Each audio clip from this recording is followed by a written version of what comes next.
Step on the scale, eat the salad, skip the dessert, do everything right and still gain weight? That's midlife for a lot of women. What if there's a missing piece? What if it's not what you're eating, but how your body is processing it? In my overview video on diets for midlife women, I broke down 4 main approaches. If you're here, you've probably already watched that video and decided low carb sounds like your best option. Or maybe you landed here because you're specifically struggling with weight gain, blood sugar issues, or cravings, and you've heard cutting carbs might help. Either way, you're in the right place. If you've been following the same food diets that worked in your 30s, eating what you thought were healthy foods, checking every nutritional box, but somehow something shifted, not overnight, just gradually, maybe your body stopped responding the way it used to. It's kind of like the rules had changed, but nobody told us. For so many women in this stage, that slow, creeping frustration with weight and energy has nothing to do with willpower. It's our hormones, metabolism, and insulin resistance quietly changing the way our bodies handle food. But here's the thing. Traditional diet advice rarely addresses what actually changes in a woman's body during midlife. No mention of declining estrogen, no discussion of why carbs suddenly seem to stick differently. Just the same old eat less, move more that stops working. And once you understand the low-carb diet benefits specifically for women, everything clicks into place. If you can relate, stay with me because in this video, I'll share the exact food diet hacks midlife women swear by, especially if what you've tried so far hasn't worked. And if you're new here, I'm Dr. Gayla Gorman, a licensed acupuncturist, naturopath, and author of What's Your Kryptonite? If you'd like to connect with me, use the QR code on the screen or go to drgayla.com/links. On this channel, I'm here to help you reverse the effects of chronic stress so that you can cruise through midlife and beyond symptom-free. So now, when you hear low carb, you might think it's all the same thing. But there are actually 4 different approaches and they work very differently. So I'm going to walk you through keto, paleo, South Beach, and carnivore so you can see which one fits you best. Let's start with the keto diet. By drastically reducing carbs and increasing fat, the keto diet shifts the body into a state of ketosis where fat becomes the primary fuel source. It's often used for weight loss or neurological support, but it requires careful balance to prevent nutritional deficiencies. This diet is best for rapid weight loss, epilepsy management, and for people who can tolerate very low carbs. You might be wondering if the keto diet is safe for your age and health conditions. Well, I believe you can use the keto diet short term, but it's not ideal for those with kidney issues or uncontrolled diabetes without some sort of professional supervision. Another question you might ask, is the keto diet going to provide you with enough essential nutrients? This is going to be a challenge. It's only going to happen if you plan carefully. Supplementation with fiber, magnesium, and certain other vitamins is often needed with the keto diet. The next really big question with the keto diet is, can you realistically stick with it? It is probably the most restrictive. Many find it really hard to sustain long term, and honestly, I don't believe it's meant to be used as a long-term diet. The only case I think that I might change my mind with that is if you really have some neurological condition like epilepsy. Otherwise, I believe the keto diet could be used as an extreme hammer, if you want to call it that, to really shock your system into cooperating and making some shifts, but then you're going to want to back off of it and try some other more balanced diets. Next is the Paleo Diet. Paleo mimics what early humans might have eaten, focusing on lean meats, fish, fruits, vegetables, nuts, and seeds, and avoids grains, legumes, dairy, and any processed food. It's a back to basics approach designed to reduce modern dietary stressors. Who's it best for? Well, people wanting fewer processed foods and a back to basics eating style. You might be wondering if the paleo diet is safe for your age and health conditions. So I do believe it's generally safe, but if you have food sensitivities, you're going to need to avoid whole grains or legumes if you've got specific sensitivities. I will also say that often a paleo diet leans towards a raw food diet, and that can be really difficult on digestion. Next question is, will I get enough nutrients with the paleo diet? I will say that generally this is a nutrient-dense diet, especially for protein and produce, but calcium and vitamin D can be a little low because you're avoiding dairy. Honestly, I think it's a good thing to avoid dairy. I'd rather have you getting your vitamin D from the sunshine, and we can get calcium from many vegetables. So in that regard, I don't think you're really going to have a problem here. The main question really is, can you stick with the paleo diet?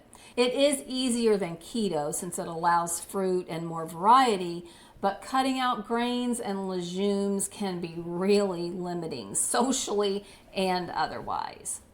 The next diet is the South Beach diet. We've been hearing about the South Beach diet for decades now, right? And honestly, I can tell you that before I started researching this, I didn't know that much about it. This diet follows a phased low-carb approach that prioritizes lean proteins while gradually reintroducing healthy fats and carbohydrates to support stable blood sugar and sustained weight loss. So it can be effective. Long-term success, though, depends on mindful planning to maintain both nutritional balance and satisfaction. Who's it best for? Really somebody looking for steady weight loss and blood sugar control. You might be wondering, is this South Beach diet safe for your age and health conditions? And I would say that it's usually safe, but early phases can feel pretty restrictive. Any diet where you've got to eat a certain amount of different types of foods, count macros, that sort of thing, really can feel restrictive and hard to imagine sticking with long term. If you're wondering, though, with this South Beach diet, if you're going to get enough nutrients, it is more balanced than keto, includes some reintroduction of healthy carbs and fats, so it's going to be more balanced and nutrient dense. If you're wondering if you can stick with the South Beach diet, I will say that it's more sustainable than strict low-carb diets because it actually becomes less restrictive over time, but it is still a pretty restrictive diet. Any low-carb diet, honestly, is quite restrictive. The last of these low-carb diets is the carnivore diet. I will say that this diet is arguably the hardest to stick with. It focuses exclusively on animal-based foods like meat, fish, eggs, sometimes dairy, while excluding all plant-based items. Who's it best for? It's best for anybody who really needs help with gut dysregulation. It really works great short term. People with certain autoimmune or food sensitivity issues do really well on it because there's very little in meats to actually trigger the inflammatory bowel disease condition. I will say that a lot of people with those sorts of issues lean into this carnivore diet. The problem then is that they're kind of stuck. So you need to be able to do this for the short term, use it to support healing your gut so that you can reintroduce things and eat a more balanced diet long term. A key question you might be asking is the carnivore diet safe for your age and health conditions? I will say that it is not recommended long term for general health. It's really high in saturated fat and excludes plant nutrients. If you're wondering if you're going to get enough nutrients on the carnivore diet, definitely not. You're going to miss fiber, you're going to miss vitamin C, and the plant phytonutrients. Supplementation or careful monitoring is absolutely going to be required. And honestly, the thing to think about when you start into any sort of diet is, are you going to be able to stick with it long term? And this carnivore diet is no different. Some find it simple, especially initially. I mean, all you're eating is meat. But most really struggle with the lack of variety and end up having digestive issues long term. Low carb isn't just one diet. It can look different for every woman. And for many women, knowing which plan fits their body and lifestyle can feel pretty overwhelming. All of these variations are within the low carb category. If you're curious about plant-based or heart-healthy approaches, I've got separate videos covering those types of diets. If you're wondering why the scale suddenly became your enemy after 40, you'll find the full explanation in one of my other videos, The Truth About Midlife Weight Gain. The link should pop up right here on your screen, and if you miss it, no worries, I've included it in the description below. So, what are some of the healthy foods to eat every day on a low-carb diet? Each diet emphasizes slightly different staples. Keto is fatty fish, eggs, cheese, nuts, seeds, leafy greens, avocado, olive oil. Paleo is lean meat, seafood, vegetables, fruits, nuts, seeds, natural oils like olive and coconut. South Beach diet, lean protein, chicken, fish, turkey, vegetables, and then in later phases you can add whole grains, beans, fruit, and healthy fats.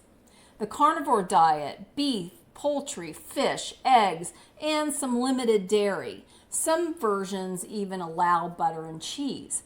But here's the part most women miss. When you're choosing between low-carb diets, it's easy to focus on the details. Keto's fat ratios, Paleo's food rules, South Beach's phases. And the real question is this: what makes low carb work in the first place? And why does it work differently than every other diet you've tried? The truth is, your body's responding to stress. And the fastest way to calm that response is by stabilizing your blood sugar and controlling insulin spikes. So there's a reason behind every food on that list. They were chosen to work for you. And for many women, eating the right foods still doesn't work if you don't understand what's happening inside your body. So if you're wondering why low-carb diets work when other diets don't, let me explain. These diets work differently from anything you've tried before because they target insulin and blood sugar, not just calories. And that's exactly what your changing metabolism needs. So what's the same and what's different for the whole category of these low-carb diets? They're all appealing because they can quickly reduce weight and improve blood sugar by lowering insulin spikes. They often help with cravings and portion control, making it easier for some people to manage their appetite. Honestly, how much chicken breast or steak can you eat? Unlike plant-based or heart-healthy diets, low-carb diets flip the macronutrient balance by cutting back on carbs, raising protein and fat. The variation comes in how strict they are. Keto and carnivore are very low-carb, high fat and protein. Paleo is moderate carbs from fruits and starchy vegetables. And South Beach is a phased approach with reintroduction of carbs for balance. So this makes low-carb diets stand out as more restrictive in carbohydrate choices, but potentially powerful for short-term results and metabolic improvements if you're doing a good job of planning. Harvard's Nutrition Source reviews low-carb approaches, keto, paleo, etc., and summarizes trials and stresses food quality, non-starchy vegetables, healthy fats, whole food carbs when included. This supports the definition of the diets, food lists in each diet, and the contrasts versus balanced timing-based plans. So remember the scale I mentioned, the one that kept climbing no matter what you did? That's what fighting your metabolism feels like. You know you're trying, but your body won't cooperate. Low carb isn't for everyone. If you've tried one of these approaches and felt exhausted, foggy, or just plain miserable, your body might be telling you it needs a different path. I've got videos on plant-based diets, heart-healthy approaches, and elimination diets for food sensitivities. So if low carb doesn't feel right, don't force it. There's a diet category that will work for your unique metabolism. Because midlife isn't a metabolic dead end, it's a reset. You just need the right fuel to power what comes next. And if your best efforts to live a healthy lifestyle and do all the things you've been led to think are supposed to work aren't getting the job done, you may even be feeling like you take 2 steps forward and 3 back. I have more resources to help you navigate midlife. Just go to drgala.com/links and watch my next video where I show you how to manage the toxic stress that's sabotaging your efforts. You can eliminate the symptoms that seem to be piling up in midlife naturally, without medication, crazy diets, intense exercise, or any other unsustainable lifestyle hack.